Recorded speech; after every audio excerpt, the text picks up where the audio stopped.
উচ্চতৰ মাধ্যমিক চূড়ান্ত পৰীক্ষাত মৰিগাঁও ৰামেশ্বৰী সংঘ বিদ্যালয়ৰ চমকপ্ৰদ সাফল্য। উচ্চতৰ মাধ্যমিক চূড়ান্ত পৰীক্ষাত মৰিগাঁও জিলাৰ ৰামেশ্বৰী সংঘ বিদ্যালয়ৰ ছাত্ৰ ছাত্ৰীসকলে চমকপ্ৰদ ফলাফল প্ৰদৰ্শন কৰি অঞ্চলটোলৈ গৌৰৱ কঢ়িয়াই আনিছে।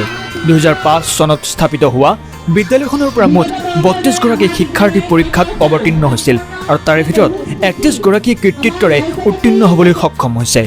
প্ৰকাশিত ফলাফল অনুসৰি বিদ্যালয়খনৰ ফলাফলৰ বিশেষ দিশসমূহৰ এনেধৰণৰ: মুঠ 32জনৰ ভিতৰত 31জনেই উত্তীৰ্ণ। বিভাগীয় ফলাফল অনুসৰি ডিষ্টিংশ্যন 4গৰাকী, ষ্টাৰ মাৰ্ক 6গৰাকী, প্ৰথম বিভাগ 22গৰাকী, দ্বিতীয় বিভাগত উত্তীৰ্ণ 9গৰাকী।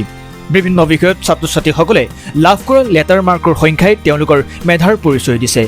ৰামেশ্বৰী সংঘ বিদ্যালয়ৰ এই সফলতাত এতিয়া বিদ্যালয়খনৰ লগতে মৰিগাঁও অঞ্চলত আনন্দৰ জোৱাৰ উঠিছে।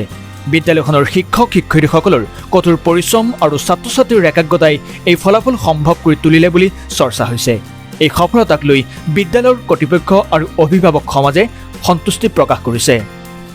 মৰিগাঁৱৰ পৰা পুলকনাথ, টাইমছ গুৱাহাটী।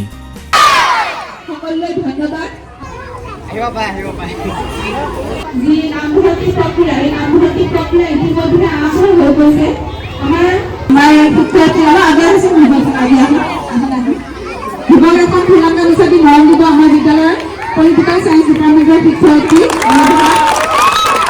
ইয়াৰ পিছত আজি বিষয় বিভাগৰ শিক্ষয়িত্ৰী ৰেণীক আমি অনুৰোধ জনাইছোঁ।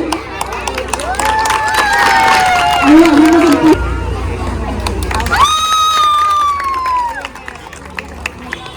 নিশ্চয় নাইকিয়া হৈ গৈছে তোমালোকৰ ৰিজাল্টৰ কাৰণে। এয়া আচলতে চাগে শিক্ষক শিক্ষয়িত্ৰীৰ এটা মনোভাৱ, সদায় ছাত্ৰ ছাত্ৰীৰ লগত জড়িত হৈ থাকে। সি কিংবা নাৰ্চাৰীয়ে হওক বা হাই ছেকেণ্ডেৰীয়ে হওক, প্ৰতিগৰাকী ছাত্ৰ ছাত্ৰী আমি আমাৰ সন্তানৰ নিচিনা ভাবোঁ। সিহঁতৰ ভালটোৱে আমাৰ প্ৰধান উদ্দেশ্য আৰু কৰ্তব্য হৈ পৰে। সেয়েহে আজি এই ফলাফল ঘোষণাৰ দিনা অতি আনন্দ। হয়তো মাক দেউতাকে যেনেদৰে আনন্দ কৰিছে, আমাৰো মনত তেনেদৰে আনন্দ। মাক দেউতাকে যেনেদৰে ৰাতিপুৱাৰ পৰা পানী এটুপি খাবলৈ ভয় খাইছে, আমাৰো তেনেকুৱাই এটা কণ্ডিশ্যন হৈ আছে। যিয়ে নহওক, শেষত আমাৰ ইমান সুন্দৰ এটা ৰিজাল্ট দিয়াৰ বাবে প্ৰতিগৰাকী ছাত্ৰ ছাত্ৰীক পুনৰবাৰ ধন্যবাদ জ্ঞাপন কৰি সকলোৰে সুন্দৰ উজ্জ্বল ভৱিষ্যত কামনা কৰিলোঁ। হয়, আমাৰ ৰিজাল্টটো বিগত বৰ্ষৰ দৰে এই বছৰো প্ৰায় আমাৰ 99.9% হৈছে উত্তীৰ্ণৰ হাৰ। আৰু আমি খুবেই আনন্দিত ছাত্ৰ ছাত্ৰীসকলৰ এই যি আমাৰ প্ৰতি ফলাফল। আচলতে এগৰাকী শিক্ষয়িত্ৰীৰ আজিৰ দিনটোৱে এটা বিশেষ দিন হৈ পৰে, কিয়নো আজিৰ দিনটোতে আমি ছাত্ৰ ছাত্ৰীসকলৰ লগতে আমাৰ যি কষ্ট, সেই কষ্টৰ ফলটো পাওঁ।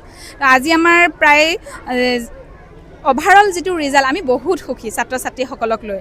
আমাৰ 32 ছাত্ৰ ছাত্ৰীয়ে দিছিলে পৰীক্ষা, তাৰে ভিতৰত আমাৰ 31 পাছ হৈছে। এগৰাকী বিশেষ অসুস্থতাৰ কাৰণে তেওঁ বিশেষ পৰীক্ষা দিব নোৱাৰা ধৰণে, তথাপিও তেওঁ নোৱাৰিলে। তাৰে ভিতৰত আমাৰ ডিষ্টিংশ্যন পাইছে আপোনাৰ 4গৰাকীয়ে, 6গৰাকীয়ে ষ্টাৰ, ফাৰ্ষ্ট ডিভিজন 22গৰাকী, ছেকেণ্ড ডিভিজন 9গৰাকী, আমাৰ থাৰ্ড ডিভিজন নাই। আৰু আমাৰ হায়েষ্ট পাৰ্চেণ্টেজ হৈছে 87.8।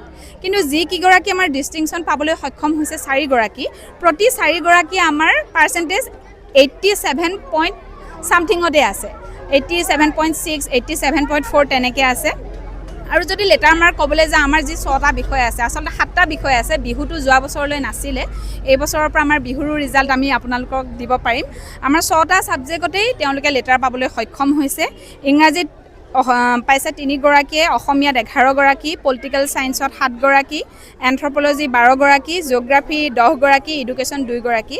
আচলতে এন্থ্ৰপ'লজিত আমাৰ সকলোৱে পাইছিলে, কিন্তু এইবাৰ প্ৰশ্ন কাকতখন সকলোৱে আপোনালোকেও গম পাইছে, কিছু চিলেবাছৰ খেলি মেলি হৈছিলে, কিন্তু তথাপিও ভবাতকৈ বহুত আমাৰ ভাল ৰিজাল্ট হৈছে।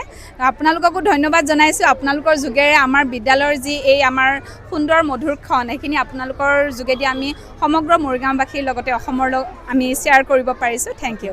হয়, আমাৰ বিদ্যালয়খন 2005 চনতেই স্থাপিত, কিন্তু সেই সময়ত আমাৰ হাই ছেকেণ্ডেৰী শাখাটো নাছিলে। আৰু 2020ত আমাৰ হাই ছেকেণ্ডেৰী শাখা আৰম্ভ হৈছে। আৰু 22 চনৰ পৰা আমাৰ প্ৰথম বেটছ হৈছে। 22, 23, 24, 25, 26, 5 বছৰ। এইবাৰ আমাৰ পঞ্চম যিটো বেটছ, তেওঁলোকৰ ৰিজাল্ট আমাৰ মাজত পাইছোঁ। আমাৰ হাই ছেকেণ্ডেৰী যদি ক'বলৈ যাওঁ, আমাৰ ছিট কেপাচিটি 40 আছিলে, কিন্তু এতিয়া 45 বা 50লৈকে আমি মানে ছিটটো বঢ়াব লাগিব। আৰু লগতে আমি যদি অভাৰঅল স্কুলৰ কথা কওঁ, আমাৰ 600+ ষ্টুডেণ্ট আছে, একদম প্ৰি প্ৰাইমেৰীৰ পৰা হাই ছেকেণ্ডেৰী। হয়, তাৰমানে শিক্ষকৰ তুলনাত শিক্ষয়িত্ৰীৰ সংখ্যা এটা কাৰণেই বেছি হৈছে। আমাৰ ইয়াত আচলতে ষ্টাৰ্টিঙৰ পৰা আমাৰ ছাত্ৰ ছাত্ৰীৰো যদি সংখ্যা চাবলৈ যাওঁ, তাতে আমাৰ ছাত্ৰীৰ সংখ্যাই সৰহ। ছাত্ৰৰ তুলনাত। তো সেইটো আমাৰ এটা যুগসন্ধি বুলিয়ে কৈছোঁ। আৰু আমি মহিলাই ইয়াত বেছি, আমাৰ পুৰুষ হাই ছেকেণ্ডেৰীত এতিয়াতো বৰ্তমান এজনো নাই। আমি হাই ছেকেণ্ডেৰীত গোটেইখিনি মহিলাই কৰিছোঁ আৰু সেইটো এটা ভাল লাগে। আমি ঘৰ দুৱাৰ সকলো চম্ভালি আহি পুনৰ আমাৰ ডাঙৰ ডাঙৰ সন্তান কেইজনক চম্ভালিব লাগে, সেইটো এটা ভাল লাগে, কিবা এটা বুজাব নোৱাৰা অনুভূতি। তো আমি আচলতে শিক্ষক শিক্ষয়িত্ৰীৰ লগতে সিহঁতৰ লগত এগৰাকী বন্ধু বা নিজৰ বা মাৰ নিচিনা থাকিবলৈ আমি যত্ন কৰোঁ। আৰু বিশেষকৈ এইটো বয়সৰ ছাত্ৰ ছাত্ৰীসকলৰ যিখিনি মানসিক যিটো এটা চূড়ান্ত এটা সমস্যা থাকে মানসিকতাৰ, মানে ধৰক মানসিক বিভিন্ন চাপ থাকে, পঢ়াৰেই হওক ঘৰৰে হওক, সেই ক্ষেত্ৰতো আমি সিহঁতক এক্সট্ৰা কিছুমান কথা কওঁ বা ক্লাছ দিওঁ। আৰু পাৰ্চনেলিটি ডেভেলপমেণ্টৰ ক্ষেত্ৰতো আমি বিভিন্ন এক্সট্ৰা ক্লাছ তেওঁলোকক দিয়া হয়। ভালেই হৈছে।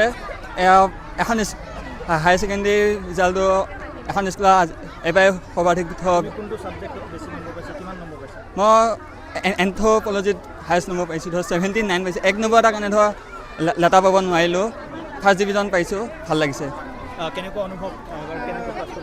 ভালেই লাগিছে, মানে হায়াৰ ছেকেণ্ডেৰী ৰিজাল্টটো এনেও এটা সপোন হয়, যিটো ভাল হ'বৰ কাৰণে মানে ভালেই লাগিছে। অসমীয়াত পাইছোঁ 91।